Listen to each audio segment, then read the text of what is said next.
د سږني کانکور 10 تنه مخکښان وستایل شول. کابل کې د یوې ځانګړې ستاین غونډې په ترڅ کې د 1404 کال کانکور 10 تنه مخکښ بریالي زده کوونکي وستایل شول. دغه غونډه چې د ازموینو ملي ادارې لخوا جوړه شوې وه، د اسلامي امارت د کابینې یو شمېر غړو، د پوهنتون استادانو او د بریالیو زده کوونکو کورنیو پکې ګډون کړی و. د ستاین غونډې په دې مراسمو کې د ازموینې ملي ادارې رئیس وایي د سږني کانکور 10 مخکښو کې 15 تنه د دیني مدرسو طالب العلمان او 15 نور د ښوونځیو زده کوونکي دي. نوموړی زیاتوي اوس مهال د ښوونځیو او مدرسو ترمنځ واټن له منځه تللی او د دواړو حقونه برابر ګڼل شوي دي. د هغه په وینا دا یو مهم بدلون دی چې د پخوانیو ادارو له چلند سره توپیر لري. د ولس د وړاندې د الله ځوانان چې ناست دي دا د ولس بچي دي.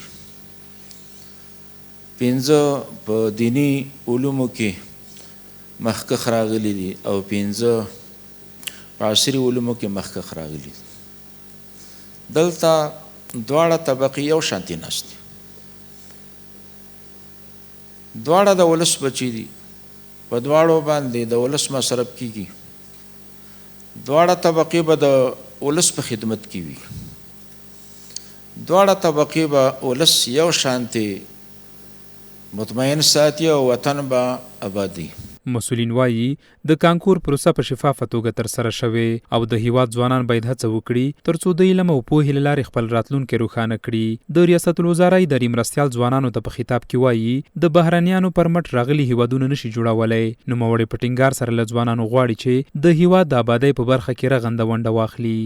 شما جوانان عزیز کسایی هستین که آینده سازان افغانستان هستین. آینده افغانستان به دست شماست. اگر شما نسازین افغانستان دیگه کسی نیست. از کس ما اگر توقع داشته باشین که کدام شرقی یا غربی بیاید افغانستان رو بسازد، کلا و حاشا، این یک انتظار بیجا هست. مردم ها در افغانستان ما و شما این کوشش ها را کردن،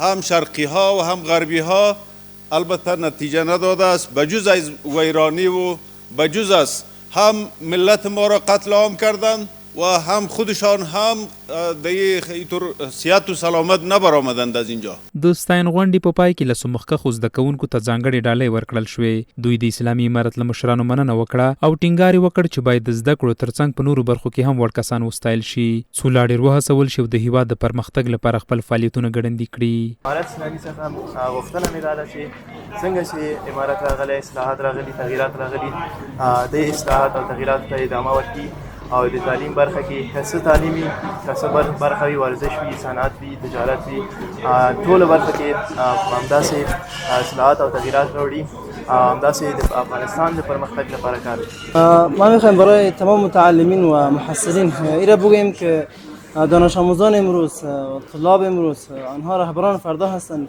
پس اگر میخواهید فردای ملت را درست رهبری کنید باید امروز از جوانی خود به طریقه درست استفاده نموده در راستای تعلیم و تربیه خود از هیچ نوع کوشش و زحمت و تلاش دریغ نورزید.